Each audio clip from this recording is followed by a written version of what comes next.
stay with you. If I'm choosing wrong, I don't care at all. If I'm losing now, but I'm winning late, that's all I want. I don't care at all. I am lost. I don't care at all.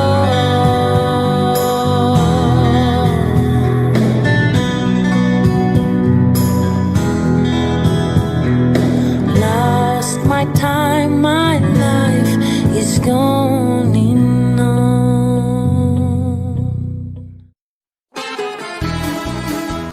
Hi, we are Group 2 and we are here to define a series circuit, differentiated from parallel circuit, and construct or interpret a series circuit schematic diagram. Here are the topics that we have in our presentation. First is a brief definition of a parallel circuit. Next is a series circuit. And after that, we are going to differentiate a series circuit from a parallel circuit. Next, the definition of a schematic diagram. And lastly, we will present you a schematic diagram of a series and parallel circuit. Now, let us start the proper lesson. Let us first define the meaning of parallel circuit. All devices that use parallel connections or circuits are called parallel circuit. In a parallel circuit, each device is placed in its own separate branch. The presence of branch lines means that there are multiple pathways by which charge can transverse. Each charge passing through the loop of the external circuit will pass through a single resistor present in a single branch. When arriving at the branching location, in what we call the nodes, the charge makes a choice as to which branch to travel through on its way back to the low potential terminal. This is the visual representation for parallel circuit and will be discussed further. Take a look and examine the picture. Tutte le genti che passeranno, oh bella ciao, bella ciao, bella ciao, ciao, ciao, e le genti che passeranno. When all the devices are connected using series connections, the circuit is referred to as series circuit. Each device is connected in a manner such that there is only one pathway by which a charge can traverse an external circuit. Let me simplify the things I said earlier. In series circuit, we only have a single loop or pathway, and all the components, particularly the light bulbs, are all connected one after the other. Each charge passing through the loop of external circuit will pass through each resistor in consecutive fashion. So, if any one of the resistor or the light bulbs is broken or disconnected, then the whole circuit will stop working. So here is an example of a series circuit schematic diagram, but later on we will show you the diagram that we made ourselves using the PhET Interactive Simulation website.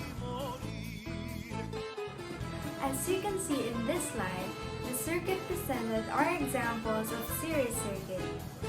In the GAFs, the electrons flow out from the negative terminal of the battery through the circuit and goes back to the positive terminal of the battery. But some of you may be wondering, why do we have two examples?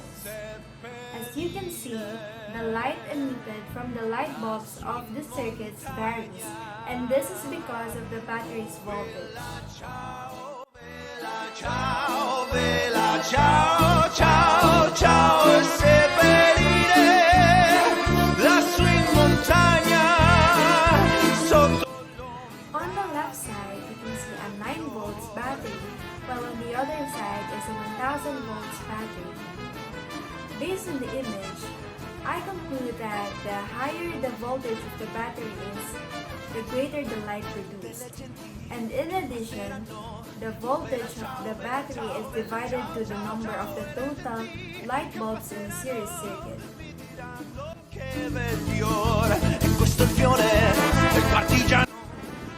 Now, let us differentiate series circuit from parallel circuit. First is a side-by-side comparison of the schematic diagrams of a series and parallel circuit. On series circuit, there is only one pathway for electrons, while in parallel, there can be multiple pathways where electrons may flow. Next is voltage. In series circuits, the initial voltage is equal to V1 plus V2 plus V3, or simply the summation of all the voltages in the circuit. While in parallel, the initial voltage is equal to V1 and also equal to V2 and also equal to V3. Next is current. The current in series circuits is equal to current 1 and also equal to current 2 and also equal to current 3. While in parallel, the current is equal to current 1 plus current 2 plus current 3, or simply the summation of current in the circuit. Next is resistance. The equivalent resistance in series circuit is equal to R1 plus R2 plus R3, or simply the summation of all the resistance in the circuit. While in parallel circuit, it is simply the reciprocal of the series circuit's equivalent resistance equation. Let us further discuss the difference between parallel and series circuit. First, in series circuit, the voltage drops add to equal the total voltage. Whilst in parallel circuit, all the components of the circuit share the same or equal voltage. Second, all the components share the same or equal current in series circuit. On the other hand, parallel circuits branch currents add to equal the total current. Lastly, the resistance in series circuit adds to equal the total resistance, while in parallel circuit, the resistance diminished to equal the total resistance.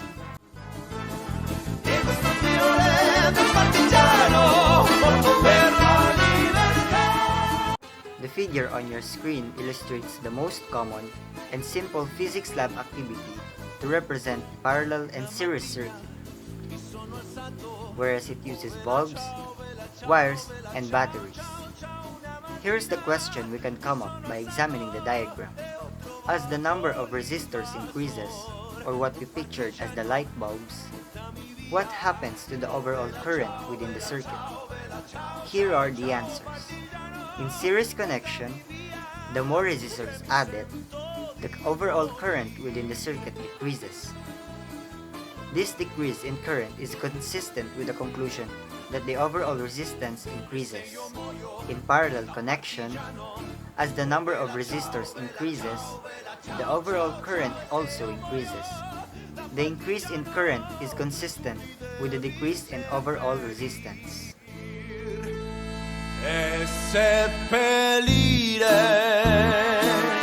Another question is, if one of the resistors is turned off, for example, the light bulbs go out, what happens to the other resistors in the circuit? Do they remain on? Here are the answers. In series connection, if one of 3 bulbs in a series circuit is unscrewed from its socket, then it is observed that the other bulbs immediately go out. In order for the devices in a series to work, each device must work. If one goes out, they all go out. In parallel connection, if an individual bulb in a parallel branch is unscrewed from its socket, then there is still current in the overall circuit and current in the other branches. Although, in case of moving the third bulb from its socket, it has an effect of transforming the circuit from a third bulb parallel circuit to a 2-bulb parallel circuit.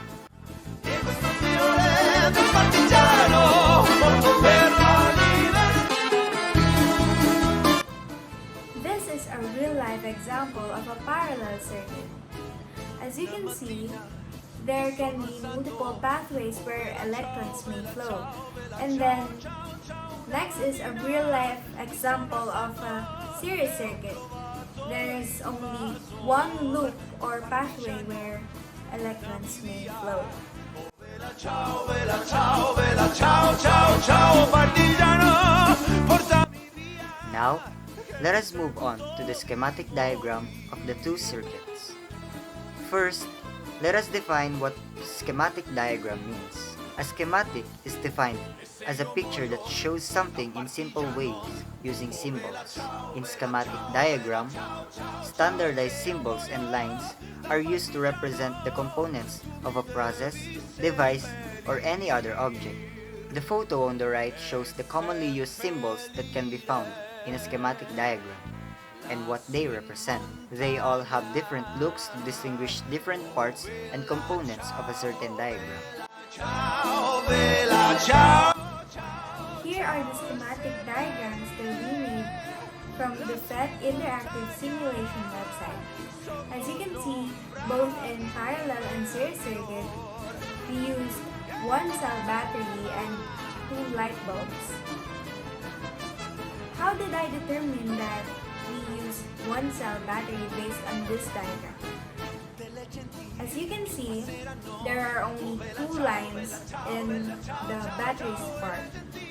And the orientation of the battery is the positive terminal is located in the upper part while the negative terminal is located in the lower part, because the longer line in that diagram signifies the positive side of the battery, while the shorter line signifies the negative terminal of the battery. Here is another example of a schematic diagram that we got from internet.